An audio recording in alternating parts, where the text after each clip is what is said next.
Welcome to the Rise to Shine podcast with Noelle Custis, where we ignite the spark to discover your favorite self. It is time to get real, ladies. Hello and welcome to another episode of the Rise to Shine podcast. I'm your host, Noelle Custis, and today we have an incredible guest with us, Dorothy Cook, and she is a stress and anxiety reduction specialist. Dorothy has helped countless individuals transform their lives by using unique neurological and body talk techniques to tackle chronic stress, anxiety, and more.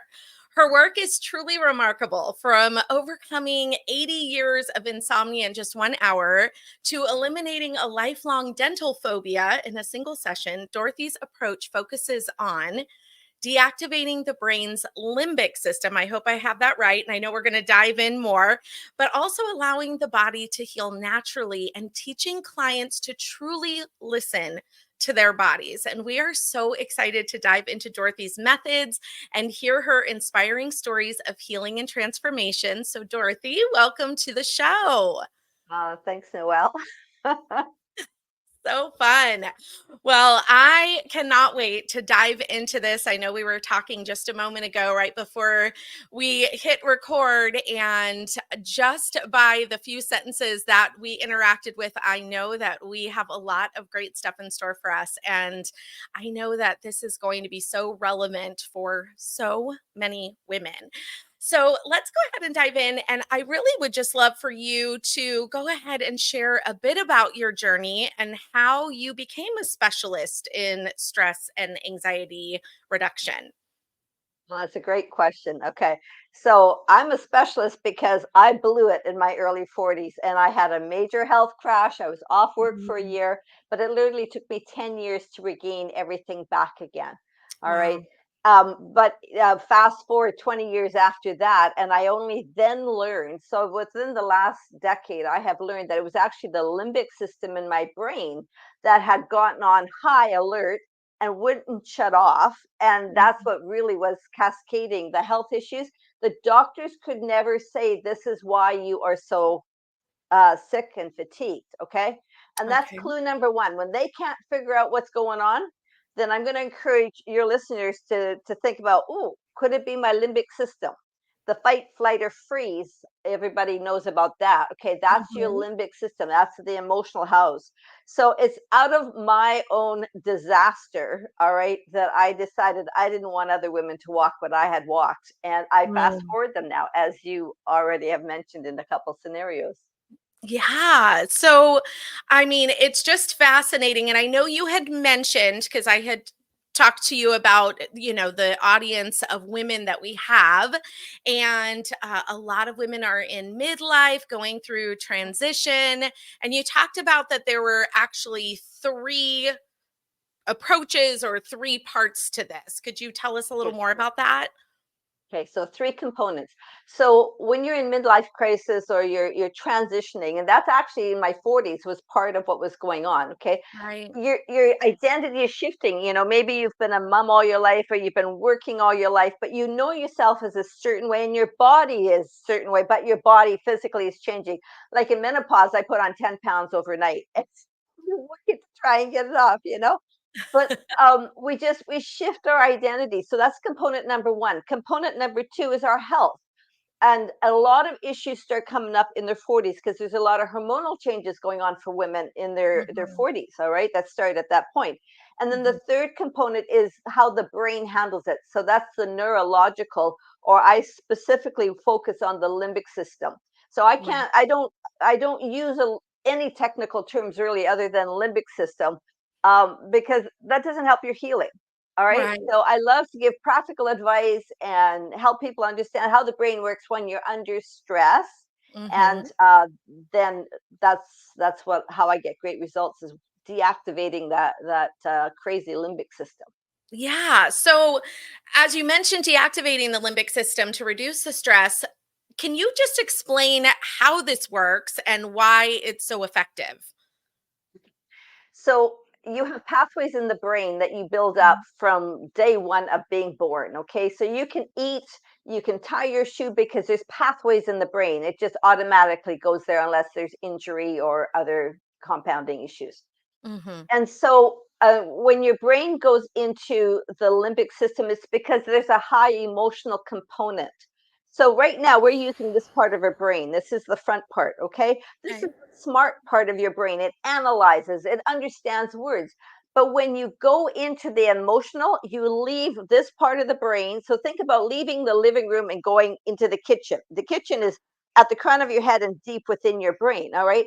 Well, you can't do in the kitchen what you're doing in the living room, all right? Mm. Different tools, but the language of the limbic system is actually pictures. So if I were to say to myself, I'm not afraid, I'm not afraid, I'm not afraid, my limbic system, the emotional part of the brain, isn't understanding it.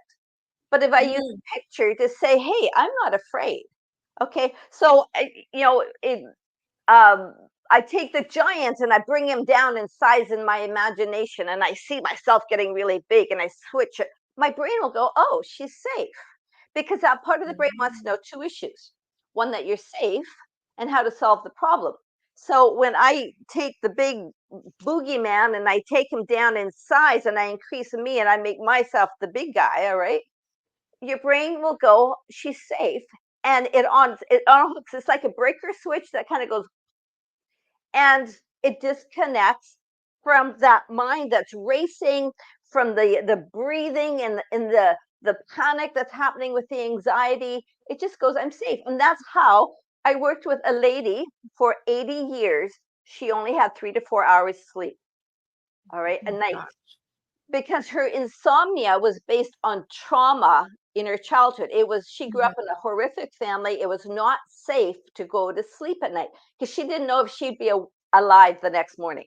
It was that Okay. kind of terror. Wow. So we got her brain to see herself as being safe and solve the problem. And like literally within 1 hour, she went to bed that night, and it's been over, I think it's close to 8 months now. She has slept every night since then, a full night. Wow. Okay. So that is going to bring me to so many interesting things. Oh my goodness. Okay, so where do I start? Let's see. With that, I would, I'm sitting here and I'm thinking about that. I love that you use these analogies because that definitely helps me to be able to picture that and understand that so much better in terms that I get. Because when it comes to all of this scientific stuff about our brain, I'm Uh-huh. fascinated, but I love being able to put it in terms that way because it makes it easier to understand. Now, Mhm. when you are talking about doing this and guiding clients to be able to develop, I guess you would consider it a skill, right? Would this be considered a skill to do that? So Yeah. how do you guide clients to do just what you were talking about? So I need to know very little about the trauma. In fact, Okay. I can work with somebody that and just don't tell me anything. All right. But so if I were to say to you, all right, Noelle, something that your brain keeps going around and round on like a hamster and you can't get rid of it. Okay. Don't tell Mhm. me about it, but just Okay. scenario. Okay. Now, then I need to know if voice or volume is a part of it, or if it's something else. Because if it's a voice and volume, we change the sound of the voice in the imagination. So let's say somebody was screaming at you, all right, and it just Mm, let's say you were driving and somebody cut you off, and then the road rage kind of driver, and your heart's right. just pounding, and you go home and you can't get rid of this, all right. So what you do with the sound of the voice, if you can get yourself to laugh, I call it unhooking the brain. Okay, so if you Mickey Mouse the voice or Donald Duck it, and then you quieten it down, you know, Yeah. okay, it your brain goes, oh, it's different. Like, see here, this is the understanding, the smart part of the brain. And Hmm. it's going, I know time, and I know that the situation hasn't changed. All right. It's the logical. But this part of the brain doesn't tell time. It's not logical. It's just purely emotional. Think of it like a 3-year-old having a temper tantrum in the middle of a major department store. And you, the mom's going, oh my God, let me get my kid out of here, right? Been there. Yep. Yeah. but the kid isn't, the child, I should say, they are not rationally processing their emotions. They're Right. just reacting. And that's what the limbic system does.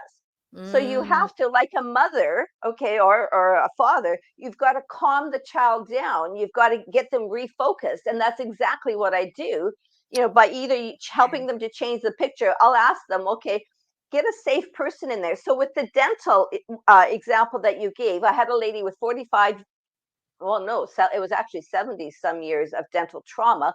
Age 3, she'd had a really rough dentist, and her parents were holding her down so he could work. And it was just a worst case scenario.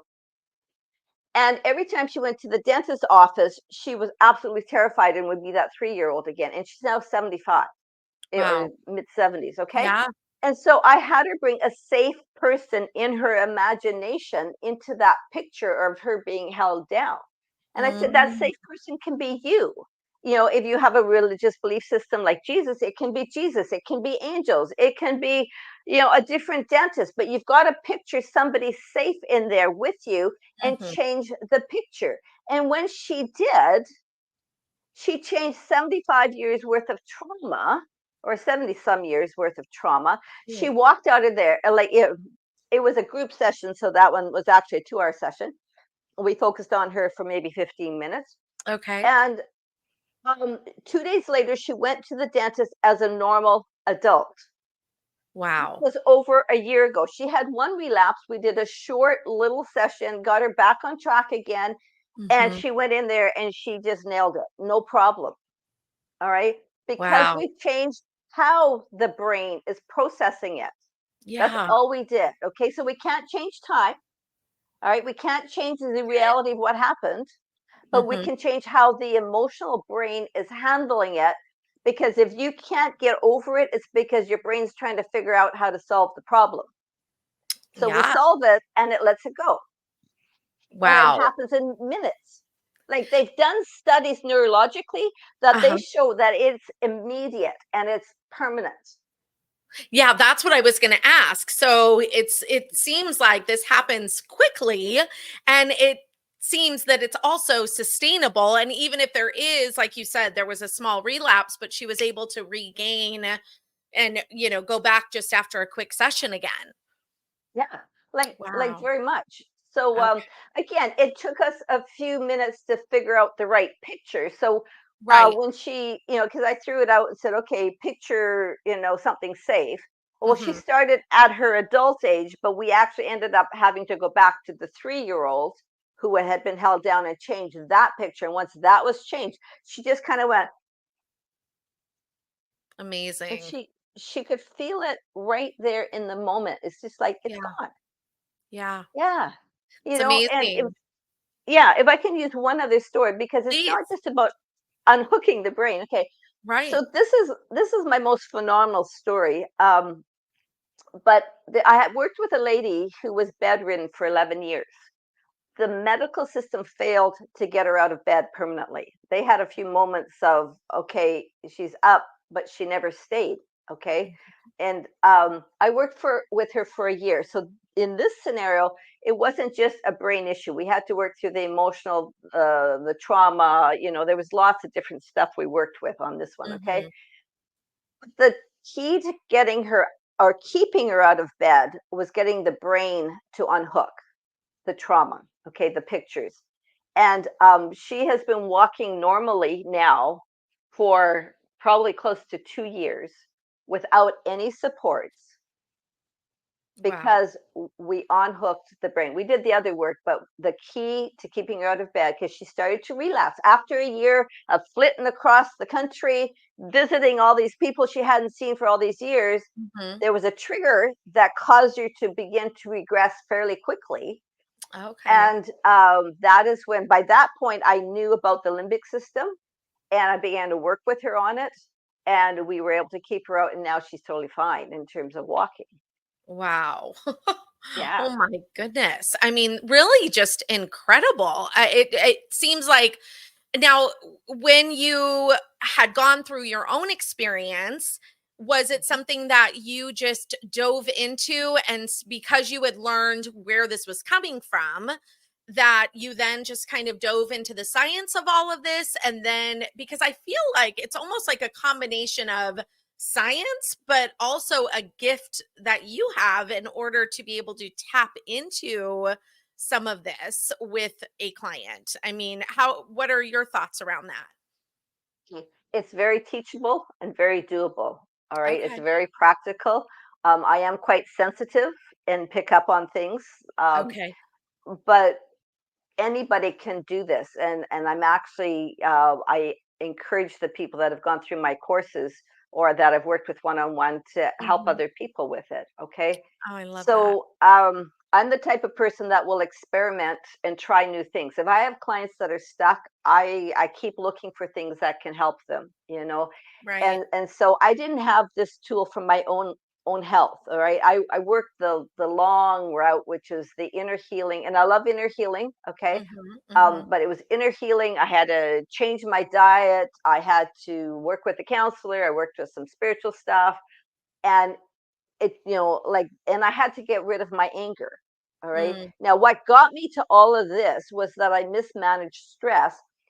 But see, I had a work ethic that I grew up with as a child, which is you work hard, you get the job done, and then you can go play. Well, the Mm. problem is I never went and played. I worked hard, I got the job done, and I was probably a workaholic. Okay. Right. And I Right. ignored my stress. I pushed through my stress. And it was just like you keep pushing down, down, down, down. Well, Yeah. eventually that beach ball is going to go because Right. there's so much pressure underneath it. Well, that's what my body did, is there was so much pressure of stress within me that my body just went, okay, you are now bedridden for 3 months.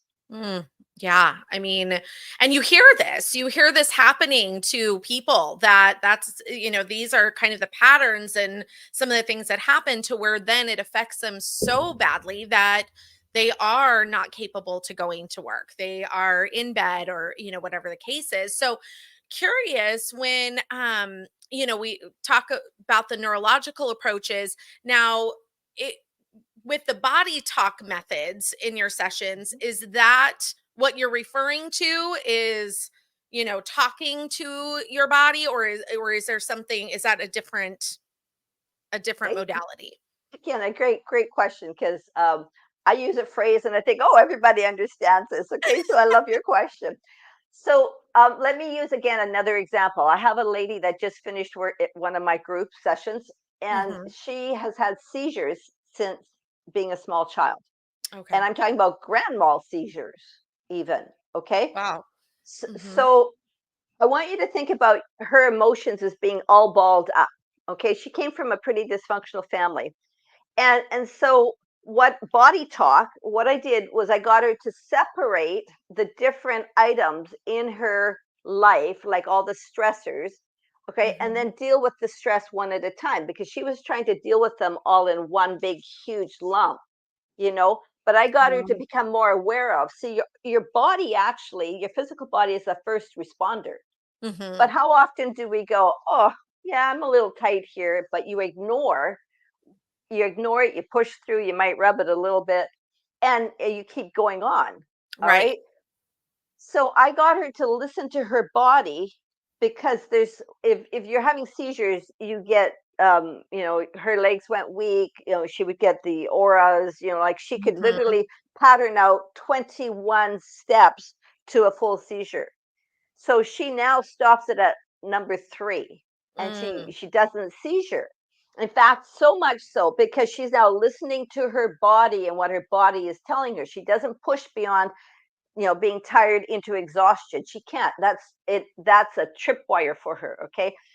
But medically, her doctor has done testing, and we have reduced her seizures by 37%.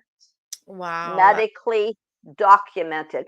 So much that the doctor's going, um, she wants to talk with me, and she wants to possibly bring me on board to teach what I'm teaching to others. And I actually have a second doctor who the Incredible. same thing. He's looking at this lady going, this is phenomenal, because medically that's impossible to do. You do not Right. get a 37% reduction. Mhm. But if you start listening to your body, if you start understanding how your brain works, okay, and we worked also on that identity component. Okay, who is she really? Is she a, we grow up thinking we are who we are because we have learned behavior, but that's Mhm. not necessarily who we are.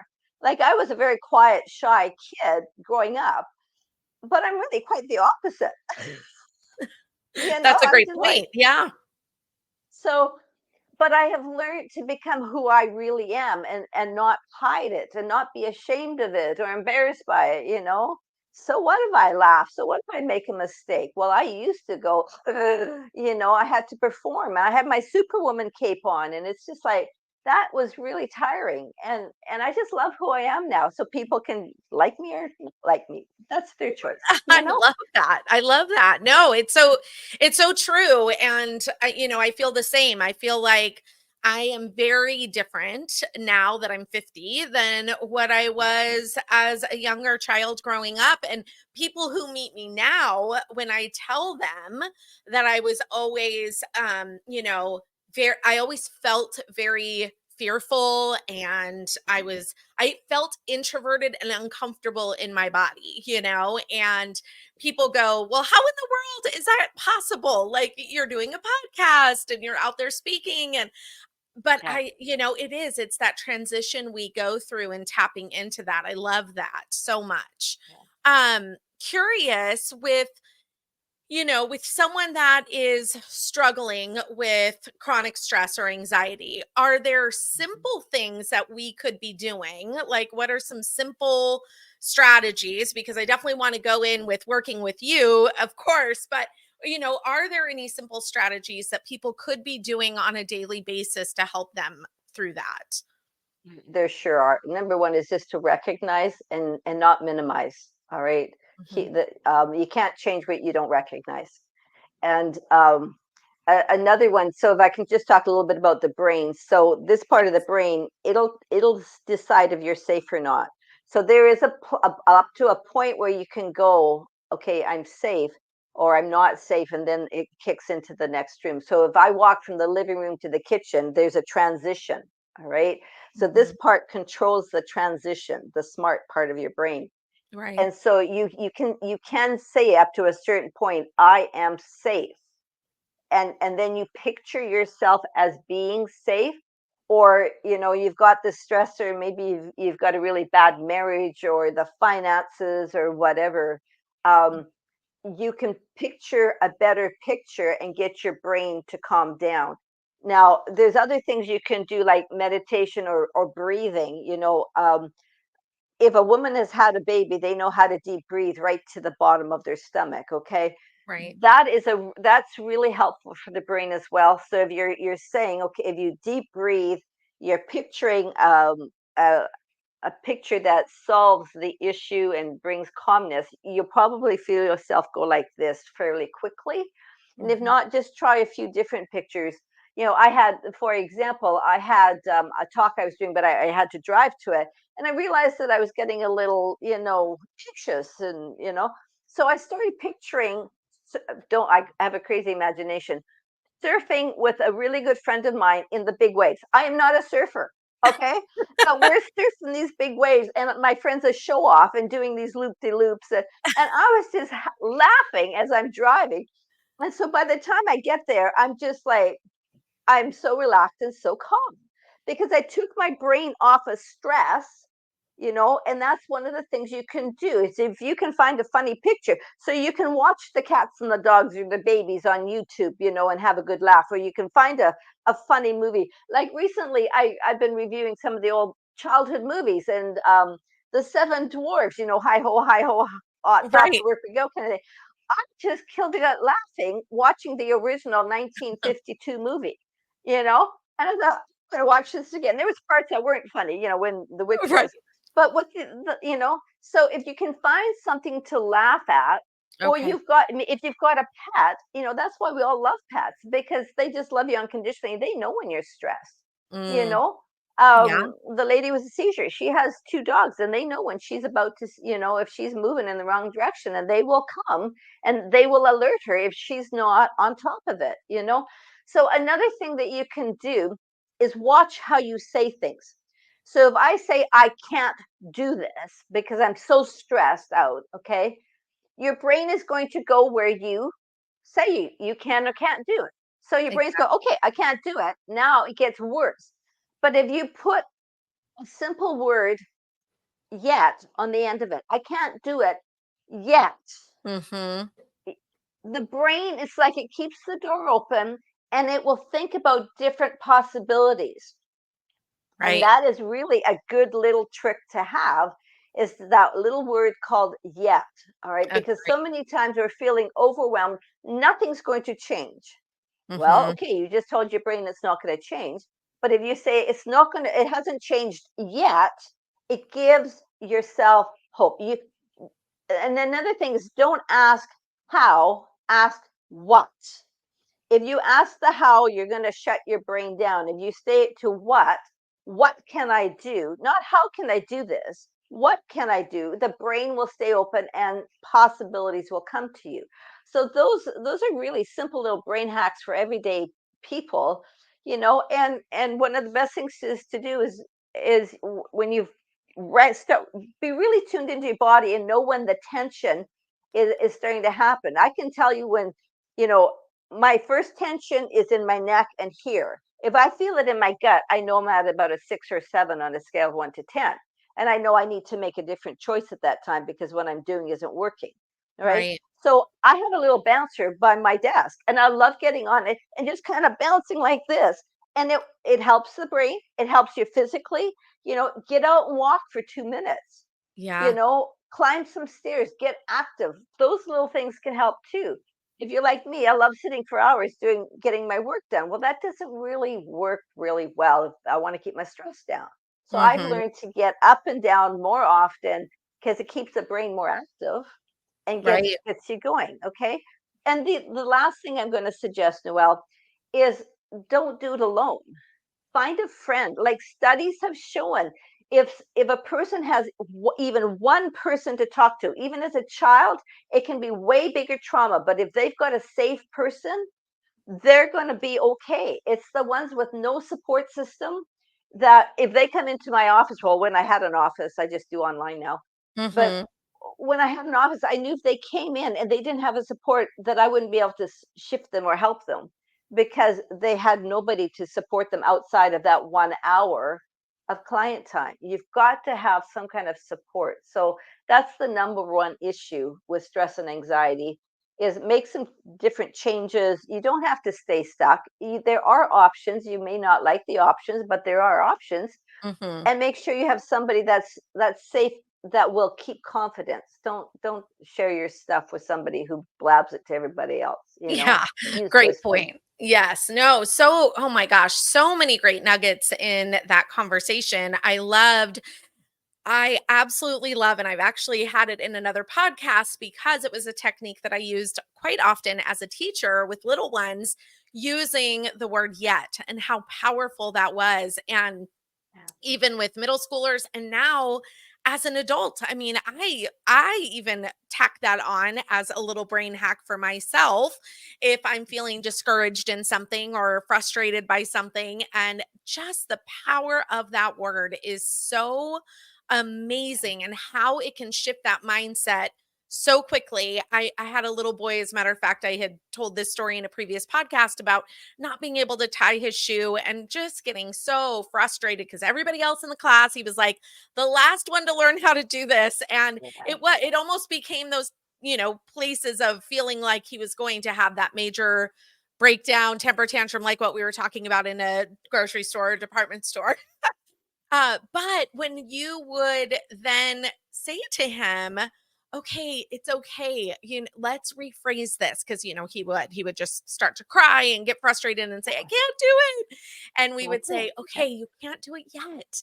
And Yeah. boy, I mean, I feel like even the other kids noticed that, to where it became just part of our culture in the classroom to do that. And then I also loved that you talked about, changing things up. I always say, change your stature. If you're feeling that stress in your body and you're feeling those knots in your stomach, rather than just sitting there and letting all of that happen and have it get bigger and bigger in your body, move, Yeah.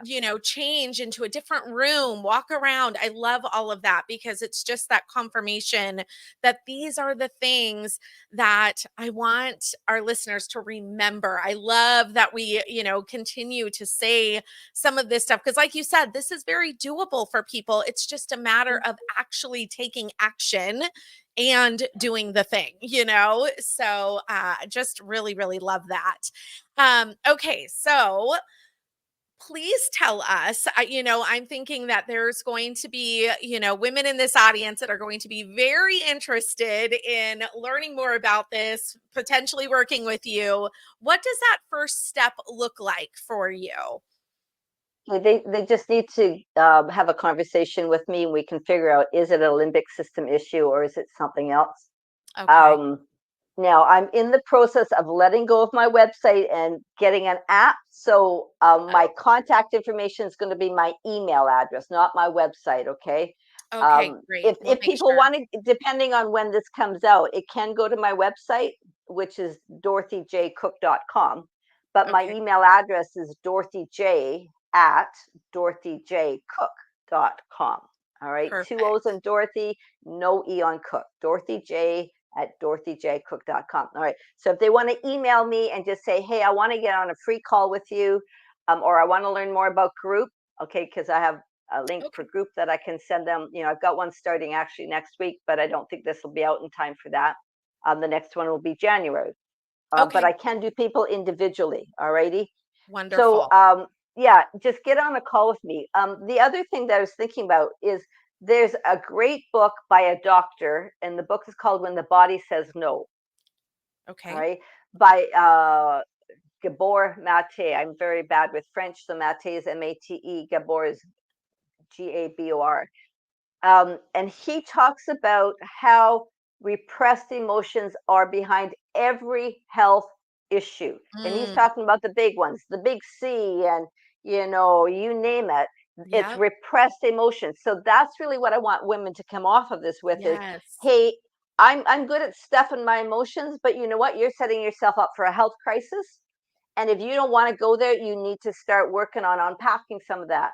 And you don't have to unpack it through the inner healing, working years, decades of all the painful stuff. You've got to get your brain to let it go so that your body can heal and repair. All right. Because Such these a great point. women, that's all I'm doing. Their body then resets and does it, what it's supposed to do because it's no longer stuck. It's working with them, not against them.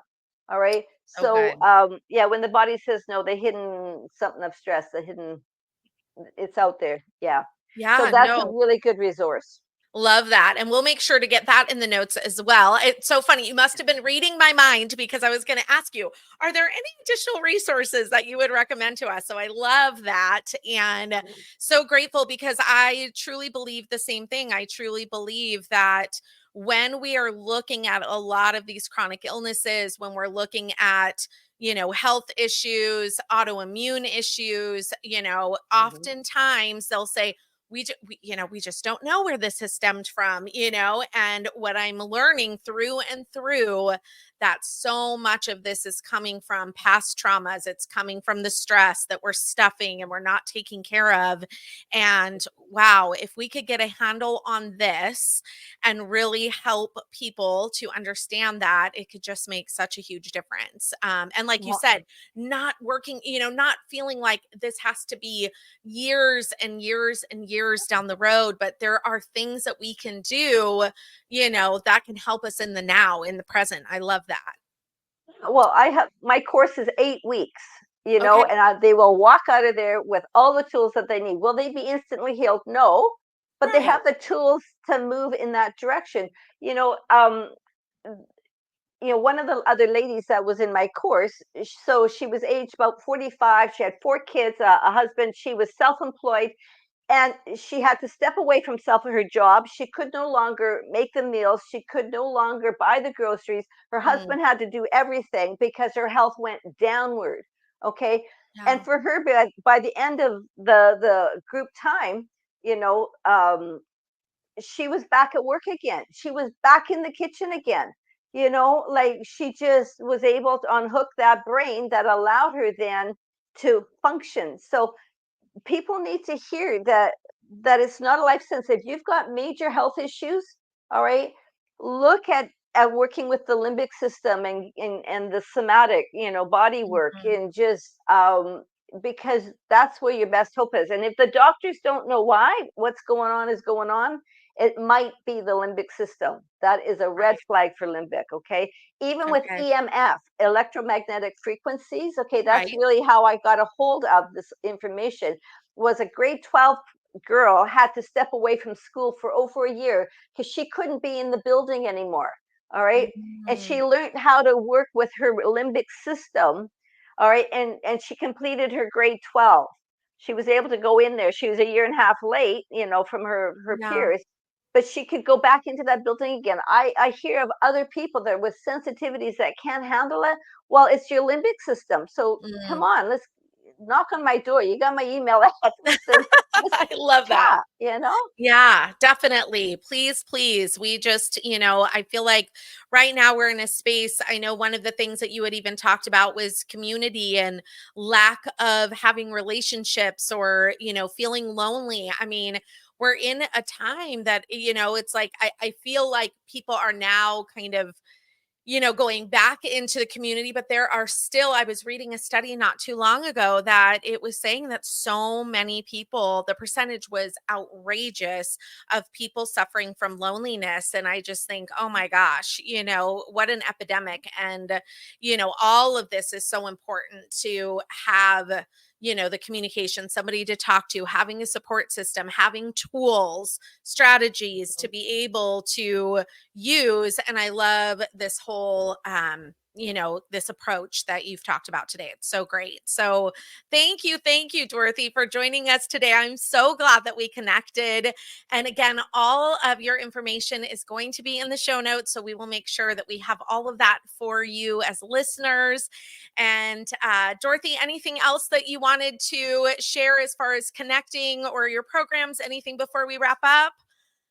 I just want to let people know there's hope, and Love that. but you're going to need to have some tools, and these are specialized tools. So Yeah, just reach out. It's not going to cost you anything to reach out. amazing. And if it's I'm not the one, I will redirect you to somebody else. I Oh, don't want to work with you if you're not right for the work that I do. So yeah, just reach wonderful. out would be my biggest, because there's hope. There really is hope. Yeah. Yeah, such a great message. Well, thank you again, Dorothy, so much. And listeners, until next time, keep rising, keep shining, and know that the best is yet to come. Bye, friends. Thanks for joining me. Thanks for joining me here today. Your presence means the world to me. If you enjoyed what you heard, please consider leaving a rating and review, and don't forget to follow or subscribe so you never miss an episode. Head to the show notes and let's connect.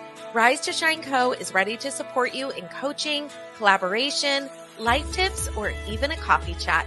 Until next time, keep shining, my friends.